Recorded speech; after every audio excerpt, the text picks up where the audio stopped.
सूबेदार थे और वो कैसे थे? किसी सज्जन के पास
याद रखना मेरे हम बंधु श्रोता बंधु, राम जी राव जो थे ये चार भाई थे। सबसे बड़े राम जी राव थे और इनकी एक बहन भी थी जी जिसका नाम था मीरा, और राम जी राव की धर्म पत्नी का नाम था भीमाबाई। बहुत सुंदर अच्छी इनकी पत्नी भीमाबाई है। एक दिन का जिक्र था मेरे धर्म बंधु, जो राम जी राव के भाई थे शिवाजी राव, उन्होंने साधु का वेश धारण कर लिया था और जाकर के एक गांव के पास में जो तालाब पड़ता था वहां पर जाकर के बैठ जाते हैं।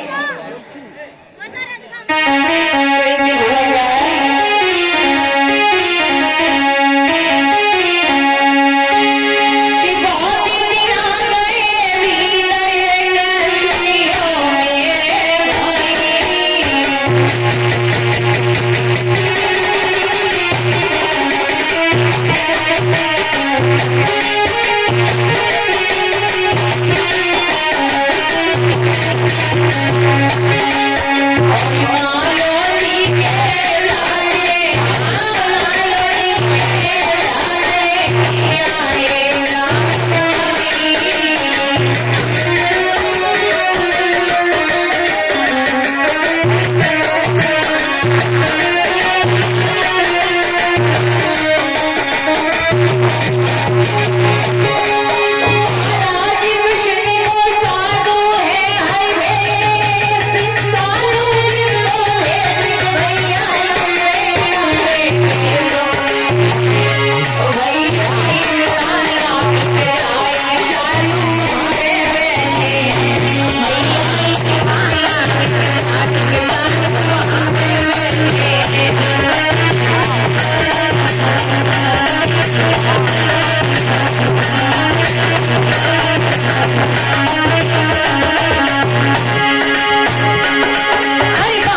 ध्यान देना मेरी माता बहनों धर्म दो सज्जनों।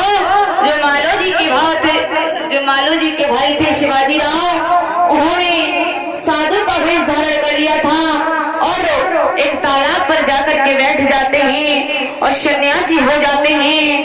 इधर होता क्या है मेरे धर्म बंधुओं, जो भीमाबाई थी पहले की प्रथा थी कि उस तालाब पर वो भीमाबाई निश्चित रोज कपड़े धोने के लिए जाया करती थी, कपड़े धोने के लिए जाया करती थी।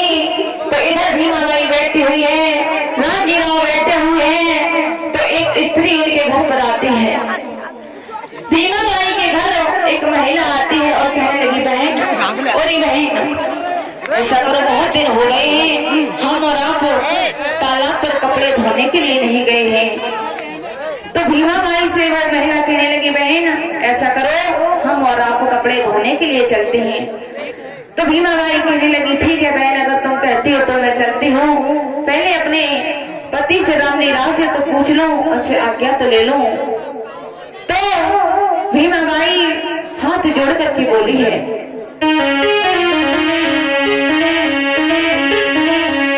कि हाथ जोड़ के कहे सुनो तुम पति मेरी मानी रे, सुनो तुम पति मेरी मानी, कपड़ा धोए बिन हाथ बनाए हमें तुम्हें रानी।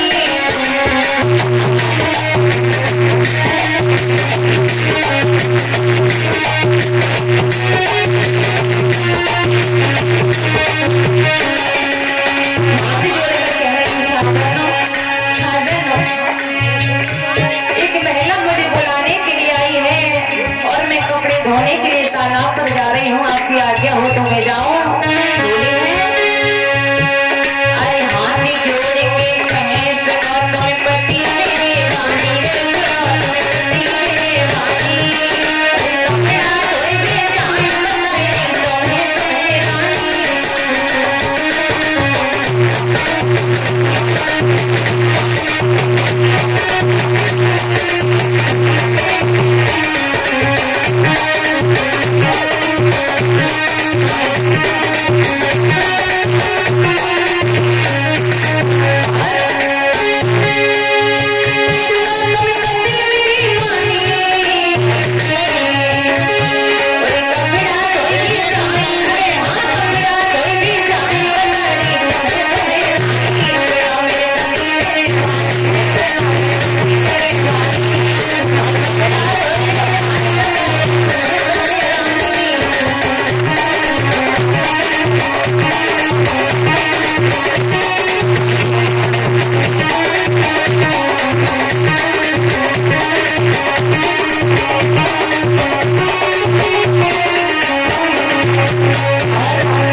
बोलिए बहुत शक्ति बाबा साहब की। याद रखना मेरे धम्मदू मेरी सज्जनों माताओं बहनों, इधर मैया भीमा अपने पति रामजी राव से आज्ञा मांग रही है, कह रही है स्वामी अगर आपकी आज्ञा हो तो मुझे बताओ, मैं कपड़े धुलने के लिए इस पड़ोसन के साथ में तालाब पर जाएं। तो रामजी राव कहने लगे जाओ भीमा, मैंने आपको कभी मना नहीं किया, इसलिए आप जाओ। तो भीमा आज वहाँ से उस महिला को लेकर के अपने हाथों में कपड़े लेकर के वहाँ से प्रस्थान करती हैं तालाब के लिए और धीरे धीरे जा रही हैं। कैसे चली है भीमा?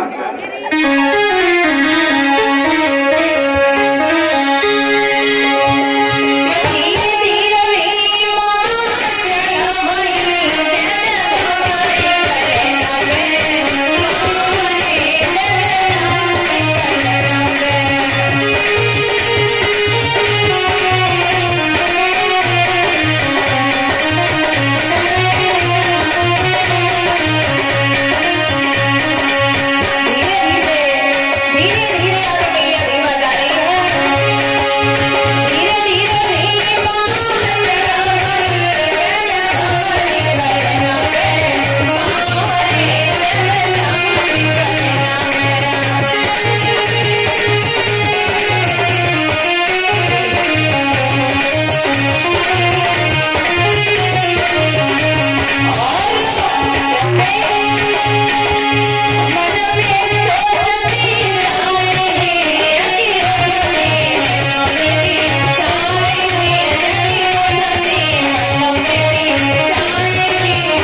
भगवान बुद्ध की, बाबा साहेब की। याद रखना मेरी माता बहनों धम्म बंधुओं। इधर माँ भीमा अपने पति रामजी राव की आज्ञा को पाकर के तालाब के लिए प्रस्थान करती है और उसकी पड़ोसन साथ में जा रही है। आज माँ धीरे धीरे तालाब पर पहुंच जाती है। पहुंच जाने के बाद में मैया भीमा ने कपड़े धुलने स्टार्ट कर दिए हैं। आज मैया भीमा कपड़ों को धुल रही है। कपड़ों को धो करके मैया भीमा ने वहीं पर सुखा लिए और मैया भीमा सोचने लगी कि मुझे बहुत देर हो गई है, मेरे साजन अकेले घर पर होंगे, हमें ऐसा करना चाहिए कि मुझे अब घर के लिए प्रस्थान करना चाहिए।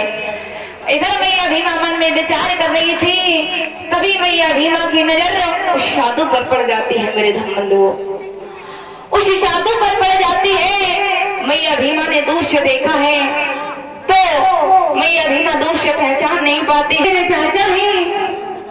तो मैया भीमा ने उनको प्रणाम किया है और मैया भीमा हमें देख लिया है कैसे।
मेरी माताओं बहनों सज्जनों, इधर मैया भीमा की दृष्टि उस साधु पर पड़ती है तो दूर से माँ भीमा ने उसको पहचान नहीं पाया और नजदीक पहुंच जाती है और हाथ जोड़ करके विनती करती है कि आप तो मेरे चाचा हो, आप ऐसा करो, आप तो मेरे नगर के नजदीक हो, आप मेरे घर के लिए चलिए। तो साधु कहने लगे, नहीं बेटी, मैं तो वैरागी हो गया हूँ, मैंने तो संन्यास ले लिया है, अब मेरा यही घर है, यही वर है, यही सब है, मैं घर नहीं जाऊंगा। तो भीमा बाई बहुत हाथ जोड़कर विनम्र निवेदन करती है, लेकिन साधु एक ही बात कहने लगते हैं कि बेटी तुम जाओ, मैं तुम्हारे घर के लिए नहीं जाऊंगा, नहीं जाऊंगा, नहीं जाऊंगा। तो भीमा बाई ने बहुत निवेदना की है, लेकिन साधु कहने लगे बेटी तुम जाओ, लेकिन भीमा बाई नहीं मानते, कहने लगी चाचा आप तो मेरे गांव के बहुत करीब हो, नजदीक हो, इसलिए मेरे घर चलो और मेरे घर चल करके मेरे नगर को पार कर दो। तो साधु जब मना कर देता है तो भीमा बाई वहाँ से उदास होकर के चलने लगती है, अपनी संग की महिलाओं को लिया है और वहाँ से चल देती है। कैसे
याद रखना मेरी माताओं बहनों। इधर भीमा, क्या बात है, मैंने देखा है तुम तालाब पर कपड़े धोने तो रोज जाती थी, लेकिन जब उधर से आती थी तो तुम्हारा चेहरा एकदम पुष्प की तरह खिलता था। लेकिन आज क्या बात है, आज उदास क्यों खड़ी हो? आज तुम्हारी आंखों से आंसू की धारा क्यों बह रही है? तो भीमा बाई कहने लगी, शादी कुछ मत पूछो।